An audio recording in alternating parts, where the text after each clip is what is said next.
അജയൻ്റെ രണ്ടാം മോഷണം, also known as ARM, ടൊവിനോയുടെ 50th മൂവി. ഇതൊരു ഫാൻറ്റസി അഡ്വഞ്ചർ ഹീസ്റ്റ് ജോണറിൽ വരുന്ന പടമാണ്. Directed by Jithin Lal. ജിതിൻ ലാൽ തന്നെ ഈ ഫിലിമിൽ എടയ്ക്കൽ രാജാവിൻ്റെ മകൻ്റെ ക്യാരക്ടർ പ്ലേ ചെയ്തിട്ടുണ്ട്. ഒറ്റ വാക്കിൽ ARMനെ കുറിച്ച് പറയാനാണെങ്കിൽ നല്ല കിടുക്കാച്ച ഐറ്റം, പാൻ ഇന്ത്യ ലെവലിൽ പോകാൻ പറ്റിയ ഐറ്റമാണ് ARM. ടൊവിനോ തന്നെയാണ് ഈ മൂവിയുടെ മെയിൻ ഹൈലൈറ്റ്.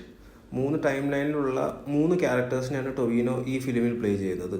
ഈ 3 ക്യാരക്ടേഴ്സിനും അതിൻ്റേതായ ഡിസ്റ്റിങ്ക്റ്റ് ആയിട്ടുള്ള സ്വഭാവവും ടൊവിനോ അവർക്ക് കൊടുത്തിട്ടുണ്ട്. ടൊവിനോ ഈ ഫിലിമിൽ ഇട്ടേക്കുന്ന എഫേർട്ട് വളരെ വിസിബിളാണ്. ഇതിൽ ടൊവിനോ പ്ലേ ചെയ്യുന്ന മണിയെന്ന് പറഞ്ഞ ക്യാരക്ടർ തന്നെയാണ് ഏറ്റവും വലിയ ഇമ്പാക്റ്റ്.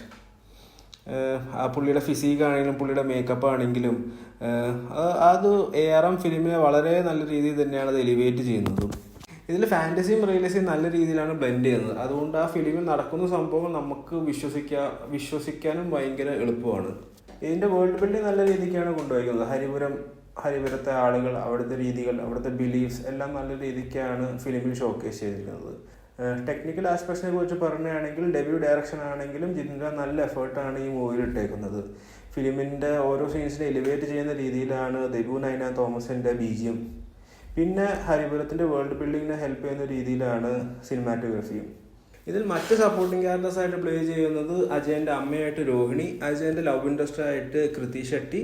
കൃതി ഷെട്ടിയുടെ വോയിസ് ഡബ് ചെയ്തേക്കുന്നത് മമിത ബൈജു ആണ്. അതും നല്ല അസലായിരുന്നു. ഇതിൽ പിന്നെ എടുത്തു പറയേണ്ടത് മണിയൻ്റെ വൈഫായി പ്ലേ ചെയ്യുന്ന സുരഭി ലക്ഷ്മിയുടെ ക്യാരക്ടറാണ്. മണിയൻ്റെ കൂടെ കട്ടയ്ക്ക് നിൽക്കുന്ന മാണിക്യം. ARMൻ്റെ നറേറ്റീവ് ഒരു നോൺ ലീനിയർ സ്റ്റൈലാണ്.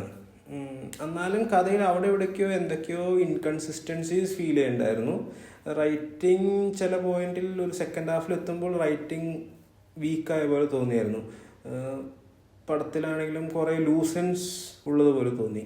ഇത് ലാലേട്ടൻ്റെ വോയിസ് ഓവർ നമ്മുടെ മാർവലിൻ്റെ വാട്ട് ഇഫ് സീരീസിൽ നിന്നും ഇൻസ്പയർഡ് ആണെന്ന് തോന്നി. അത് മാത്രമല്ല അജയൻ്റെ മേക്കപ്പ് വളരെ അൺനാച്ചുറലായിട്ട് തോന്നി. എന്നാലും ഇതൊന്നും ARMൻ്റെ ആസ്വാദനത്തിന് ബാധിച്ചിട്ടില്ല. ഒരു മസ്റ്റ് തിയേറ്റർ വാച്ച് എക്സ്പീരിയൻസ് തന്നെയാണ്. പറ്റിയാൽ നിങ്ങൾ നല്ലൊരു തിയേറ്ററിൽ നല്ലൊരു 3D തന്നെ കാണാൻ ശ്രമിക്കണം ഈ ഫിലിം. So take care.